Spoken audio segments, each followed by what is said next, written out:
Salam sehat untuk kita semua. Selamat hari Minggu. Semoga semua dalam kondisi yang menyenangkan.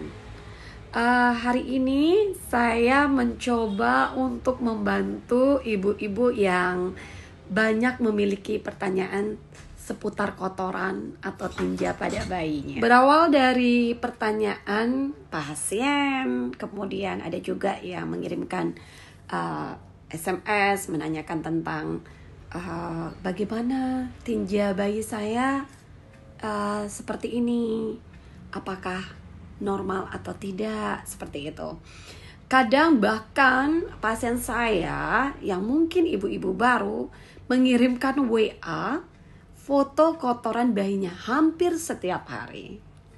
Ya, awal-awalnya sih saya merasa gimana ya, kok saya dikirimin kotoran melulu seperti itu. Tetapi akhirnya saya terbiasa. Jadi itulah memang yang harus kita beritahukan kepada orang tua, bahwa hal apa yang memang wajar dan mana yang harus dikhawatirkan, begitu. Jadi nanti saya akan membahas, mudah-mudahan waktunya cukup, karena saya juga jaga hari ini. Jadi mudah-mudahan bisa dibahas dengan gamblang, jadi diberikan pengertian, mempermudah pengertian daripada orang tua. Tinja, feses atau kotoran itu adalah suatu sisa daripada makanan yang tidak dicerna atau diserap di dalam tubuh. Makanya kalau ada gangguan pencernaan, itu bisa dinilai juga daripada pemeriksaan tinja itu sendiri. Oke, saya coba menjawab pertanyaan yang hampir mirip-mirip, banyak, yaitu tentang kekerapan buang air besar. Apakah ini normal atau tidak? Seperti itu pertanyaannya. Untuk melihat normal atau tidaknya kekerapan buang air besar pada bayi, kita harus tahu dulu dia usianya berapa. Karena kalau usia 0 sampai dengan 2 bulan, itu kekerapan buang air besar jauh lebih sering. Bahkan bisa mencapai 10 kali. Mengapa? Karena pencernaan bayi itu sendiri masih belum terlalu bekerja sempurna seperti usia anak-anak ataupun dewasa. Ada suatu refleks gastrolitika, itu istilah kedokterannya, di mana akan terjadi suatu refleks daripada usus besar untuk mencerna daripada makanan tersebut.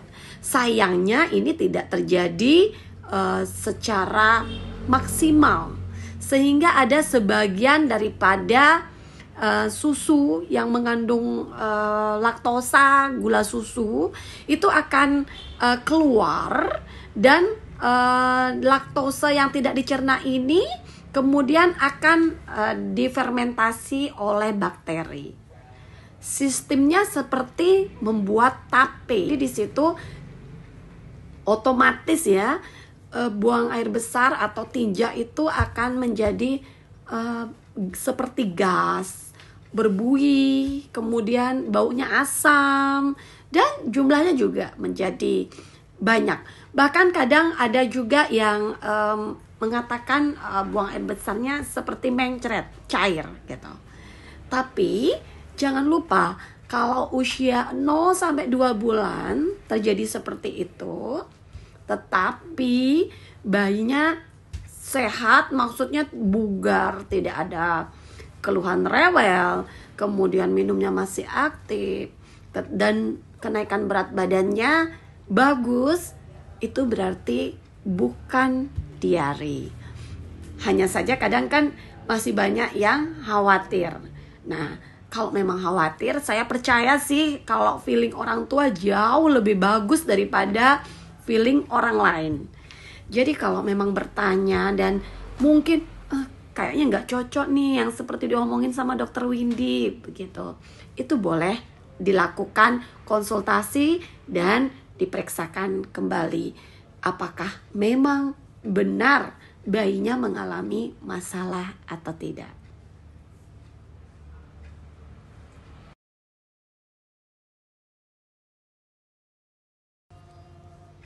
Lalu pertanyaan yang lainnya itu adalah justru kebalikannya. Ada yang menanyakan bahwa, "Dok, kok anak saya nggak buang air besar ya? Sudah 7 hari." Nah, itu bagaimana? Jadi kalau usianya sudah dekat-dekat 2 bulan ke atas, itu justru pencernaan bayi sudah mulai bagus. Jadi sudah mulai sempurna. Nah, kalau dia sudah sempurna, maka jelas ada sambil jawab ya. Jadi sudah jelas bahwa pasti fungsi saluran cernanya itu akan berkembang begitu. Nah, bayi bisa tidak buang air besar 5 bahkan sampai 7 hari kalau usia di atas 2 bulan tersebut. Karena di sana terjadi suatu mekanisme ketersediaan enzim pencernaan, yaitu enzim laktase namanya, sudah bekerja sempurna. Jadi ada makanan yang masuk, dicerna dengan baik, sehingga sisanya tidak banyak. Jadi tidak ada yang lolos, hampir semua dicerna dan diserap. Untuk itu, buang air besar yang 5-7 hari masih normal kalau usianya di atas 2 bulan. Asal bayinya tidak rewel, perutnya tidak kembung, kemudian dia tidak mengalami suatu hal yang misal setiap mau dikasih makan, muntah seperti itu adalah normal. Nah, satu hal lagi bahwa ada otot-otot di dubur bayi, anus bayi itu masih belum berkembang sempurna sayangnya. Disitulah kadang perlu dibantu. Biasanya kalau orang tua kita zaman dulu sering melakukan memasukkan sabun ke dalam anus atau dubur bayi. Nah, kalau kita sekarang bisa lakukan seperti ini. Jadi nanti bisa diambil termometer ya. Termometer itu alat ukur demam, kemudian dengan sepanjang 2 cm kira-kira, kemudian diisi, tentunya dibersihkan dulu, dibuat biar lebih bersih, kemudian dilumasi dengan sabun cair, lalu masukkan ke duburnya, masukkan. Udah itu bisa diulir. Nah, tidak bisa instan biasanya responnya, tetapi paling tidak membantu agar otot-otot di anusnya itu terangsang untuk mengeluarkan kotoran. Seandainya ada yang sudah terbentuk kotoran tetapi belum keluar, begitu ya. Jadi itu belum konstipasi namanya untuk bagaimana ibu-ibu? Apakah sedikit terbantu dengan apa yang sudah saya sampaikan? Seandainya memang ada yang ingin ditanyakan, boleh ditulis di bawah. Saya akan coba bahas seandainya memang ada waktu untuk membuat konten ini. Jadi boleh ditanyakan. Memang saya maunya sih jawab beberapa hal ya yang masih juga sering ditanyakan, yaitu mengenai warna tinja. Mungkin sebentar kalau waktu mengizinkan kita akan bahas.